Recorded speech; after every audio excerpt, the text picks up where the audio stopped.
पाकिस्तान के लिए खुशखबरी, यूरोप ने पीआईए की परवाजों पर पाबंदी खत्म कर दी। यूरोपीय कमीशन और यूरोपीय एयर सेफ्टी एजेंसी की जानिब से कौमी एयरलाइन को फ्लाइट ऑपरेशन की इजाजत। यासा ने खत लिखकर वजारत हवाबाजी और पीआईए को बाज़ाबिता आगाह कर दिया। वज़ीर दिफा ख्वाजा आसिफ की कौम को मुबारकबाद, कहा पाबंदी उठने से पीआईए की निजकारी के अमल में फ़ायदा होगा। पीछे दौर में एक वजीर के गैर जिम्मेदाराना बयान की वजह से पाबंदी लगी। वज़ीर आज़म की क़यादत में पूरी टीम और सिविल एविएशन ने बहुत मेहनत की, 4 साल लगे, अब जाकर कामयाबी मिली। पीआईए की रेटिंग दीगर परवाजों से बेहतर हो चुकी। उम्मीद है बरतानिया और दीगर ममालिक भी पाबंदी उठा लेंगे।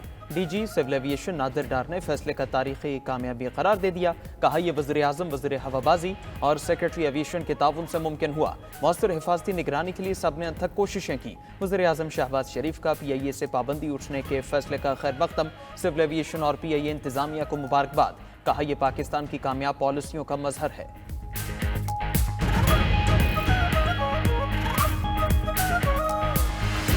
उन्होंने जो इस्लामाबाद में और उससे पीछे जो उन्होंने तबाही की, गोलियां चलाई और लोगों को जख्मी किया, एक पुलिस का एहलकार शहीद हुआ, 4 रेंजर्स के जवान वो शहीद हुए, दर्जनों पुलिस के अफसर सिपाही जख्मी हुए और जो तोड़ फोड़ हुई, 190 अरब रुपए का यौमिया मईशत को नुकसान पहुंचता है। और ये पहली मर्तबा नहीं है। जितने भी तखरीबकार हैं, सबोटेर्स, मिसक्रेंट्स, उन सब के खिलाफ एफआईआर काटी जाएं और इनकी प्रोसिक्यूशन हो। वज़ीर आज़म ने पीटीआई को फितना और तखरीबकार टोला करार दे दिया। अमने आमा से मुतालिक आला सतह इजलास में कहा कि पीटीआई सियासी जमात नहीं, तखरीबकारी का टोला है। तमाम तखरीबकारों के खिलाफ एफआईआर काटी जाए और कैफरे किरदार तक पहुंचाया जाए। इस्लामाबाद पर चौथी बार लश्कर कशी की गई। केपी हुकूमत साजिशों में मसरूफ है, इनको मुल्क की मईशत और सूबे की कोई परवाह नहीं। बस एक ही एजेंडा है, विफाक पर चढ़ाई करके हर चीज तहोबाला कर दें। सरकारी वसाइल से लैस जत्थे ने मईशत को ऐसा शदीद घाव लगाया कि तसव्वुर भी नहीं कर सकते। ऐसे बल्बों से मईशत को यौमिया 190 अरब रुपए का नुकसान और दुनिया भर में पाकिस्तान की रुसवाई होती है। वज़ीर आज़म की ज़ेर सदारत इजलास में विफाकी वज़रा, वज़ीर आला पंजाब मरियम नवाज की शिरकत। Army chief general Asim Munir ने भी खुसूसी शिरकत की।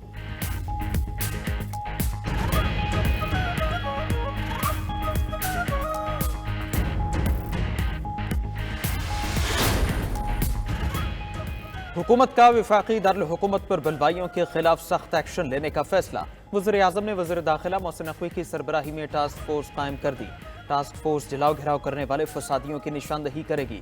वफाकी प्रोसिक्यूशन सर्विस को मजबूत और अफरादी क़ुव्वत बढ़ाई जाएगी। आला सतह इजलास में इस्लामाबाद के लिए वफाकी इंसदाद फसादात फोर्स बनाने और फॉरेंसिक लैब के क़याम की मंजूरी। लैब में तहकीकात और शवाहिद के लिए जदीद टेक्नोलॉजी का इस्तेमाल होगा। इस्लामाबाद सेफ सिटी मंसूबे को जदीद खतूत पर इस्तवार करने का भी फैसला।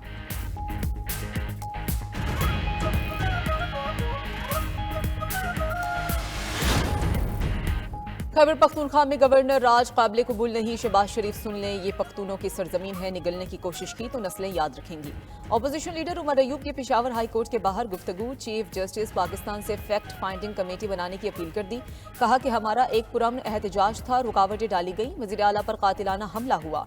बैरिस्टर गौहर बोले कि सिर्फ काबीना और पार्लियामेंट में बैठना जमहूरियत नहीं, हम जमहूरी सोच रखते हैं, इसलिए किसी को तखरीबकार और कातिल लीग नहीं कहा। मुतालबात के लिए तहरीक जारी रहेगी। अगला लाहे-अमल बानी पीटीआई से मुशावरत के बाद देंगे।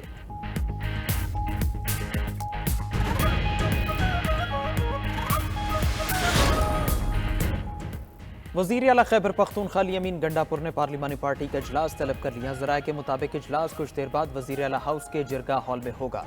खैबर पख्तूनख्वा के अरकान कौमी असम्बली को भी शिरकत की दावत। इजलास में डी चौक एहतजाज के बाद की सूरत हाल पर गौर किया जाएगा। सूबे में गवर्नर राज लगाने की खबर पर बहस का भी इम्कान। वज़ीर आला अली अमीन गंडापुर आज खैबर पख्तूनख्वा असम्बली में अहम खिताब करेंगे। सेक्रेटरी इत्तलात पीटीआई शेख वकास अकरम का कहना है, बलोचिस्तान असम्बली में करारदाद आई कि पीटीआई पर पाबंदी लगा दें। हम केपी असम्बली में नून लीग और पीपल्स पार्टी पर पाबंदी की करारदाद लाएंगे। मशाल यूसुफजई बोले, बानी पीटीआई की हिदायत पर एहतजाज किया, काफिले में बुशरा बीबी के साथ थी।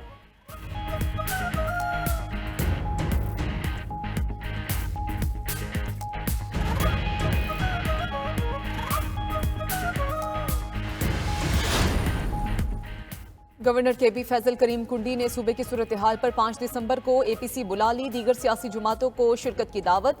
ANP के सदर एमल वली ने दावत कबूल कर ली। फैसल करीम कुंडी बोले कि PTI ने KP को दहशतगर्दों के हवाले कर दिया। सूबे में आग लगी है और सूबाई हुकूमत इस्लामाबाद पर चढ़ाई करने में मसरूफ है। KP में 2 हुकूमतें चल रही हैं, एक हुकूमत डिफेक्टिव वज़ीर आला चला रही हैं। गवर्नर की वफाकी हुकूमत से सूबे की सूरत हाल में दिलचस्पी लेने की दरख्वास्त। सदर अवामी नेशनल पार्टी एमल वली ने तहरीक इंसाफ पर पाबंदी की हिमायत कर दी। बोले कि PTI का रवैया गैर जमहूरी है। 9 मई और 24 नवंबर के वाकयात पाबंदी का बेहतरीन जवाब हैं। गवर्नर राज मसले का हल नहीं, इससे सिर्फ अना और जिद पूरी होगी।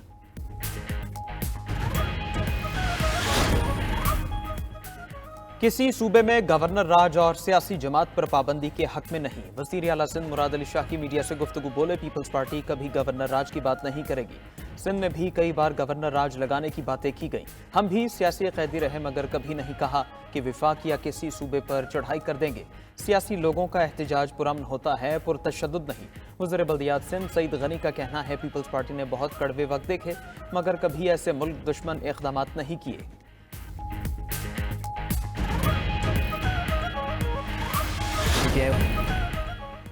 PTI रहनुमा उमर अयूब और फैसल अमीन की 19 दिसंबर तक हिफाजती जमानत मंजूर। पेशावर हाई कोर्ट का किसी भी मुकदमे में गिरफ्तार न करने का हुक्म।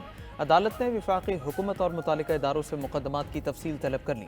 दरख्वास्त गुजारों को मुतालिका अदालत से रुजू करने की हिदायत। उधर जुडिशल मजिस्ट्रेट मुल्तान का आमिर डोगर, जैन कुरैशी और मोइनुद्दीन कुरैशी को रिहा करने का हुक्म। इस्लामाबाद हाई कोर्ट का डी चौक में एहतजाज पर शेर अफजल मरवत को गिरफ्तार न करने का हुक्म। सेक्रेटरी वजारत दाखिला, IG और FIA को नोटिस जारी।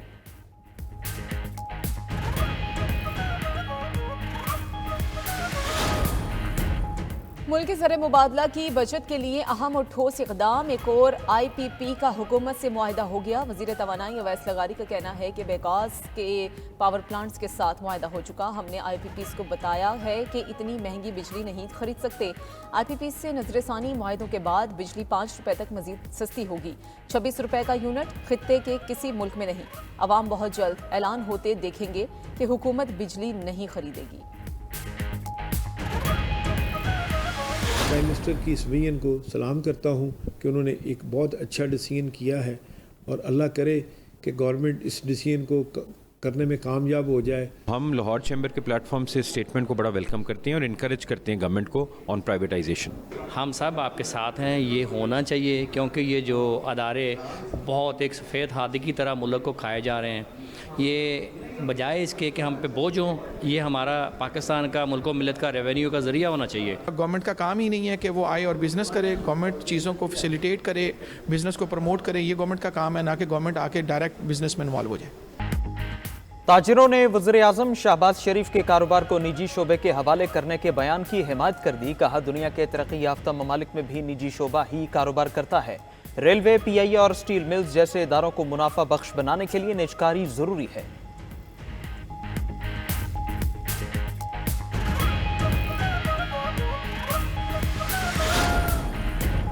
सुप्रीम कोर्ट के आईनी बेंच में 7 अहम केसेस समाअत के लिए मुकर्रर। जस्टिस अमीनुद्दीन खान की सरबराही में 6 रुकनी बेंच 3, 4 और 5 दिसंबर को समाअत करेगा। मखसूस नशिस्तों की अलाटमेंट के तरीक़ाकार में तब्दीली के मामले पर इलेक्शन एक्ट 2024 में तरमीम के खिलाफ दरखास्तें 4 दिसंबर को समाअत के लिए मुकर्रर की गई।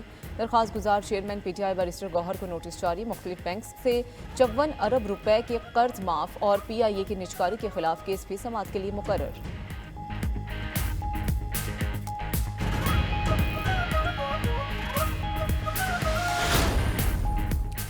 खेलों को सियासत में शामिल ना किया जाए। पाकिस्तान ICC चैंपियंस ट्रॉफी की मेज़बानी के लिए तैयार है। तर्जुमान दफ्तर खारजा का बयान। मुमताज़ ज़हरा बलोच ने पाकिस्तान और TTP के दरमियान मुज़ाकरात की क़यास राइयों को भी मुकम्मल मुस्तरद कर दिया।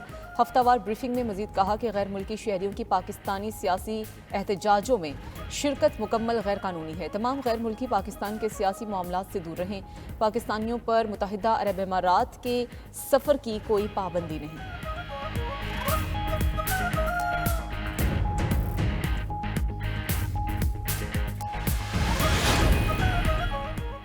तोशाखाना 2 केस में बानी PTI और बुशरा बीबी पर आज भी फर्द जुर्म न लग सकी। स्पेशल जज सेंट्रल ने केस की समाअत 3 दिसंबर तक मुलतवी कर दी। उधर नैब रावलपिंडी का बुशरा बीबी को 190 मिलियन पाउंड केस में गिरफ्तार करने का फैसला। नैब की खुसूसी टीम खैबर पख्तूनख्वा में मौजूद। ज़राए के मुताबिक नैब खैबर पख्तूनख्वा को भी टीम से मुकम्मल ताउन की हिदायत जारी। नैब के भी पुलिस की भी मदद लेगी।